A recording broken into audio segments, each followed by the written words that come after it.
সূরা আলে ইমরান। রহমান রহিম আল্লাহ তাআলার নামে। হে আমাদের মালিক, একবার যখন তুমি আমাদের সঠিক পথের দিশা দিয়েছ, তখন আর তুমি আমাদের মনকে বাঁকা করে দিও না। একান্ত তোমার কাছ থেকে আমাদের প্রতি দয়া করো, কেননা যাবতীয় দয়ার মালিক তো তুমি। হে আমাদের মালিক, তুমি অবশ্যই সমগ্র মানব জাতিকে তোমার সামনে হিসাব নিকাশের জন্য একদিন একত্রিত করবে, এতে কোন রকম সন্দেহ নাই।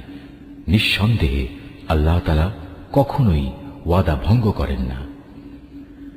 যারা আল্লাহ তাআলা ও তাঁর বিধান অস্বীকার করেছে, তাদের ধন সম্পদ ও সন্তান সন্ততি আল্লাহর আযাব থেকে তাদের বাঁচানোর ব্যাপারে কোনোই উপকারে আসবে না। পরিণামে তারাই হবে জাহান্নামের ইন্ধন। তাদের পরিণতি হবে ফিরআউন ও তাদের পূর্ববর্তী নাফরমান জাতিসমূহের মতো। তারা আমার আয়াতসমূহ মিথ্যা প্রতিপন্ন করেছিল, অতএব তাদের অপরাধের কারণে আল্লাহ তাআলা তাদের শক্ত করে পাকড়াও করলেন। বস্তুত শাস্তি প্রয়োগে আল্লাহ তাআলা অত্যন্ত কঠোর।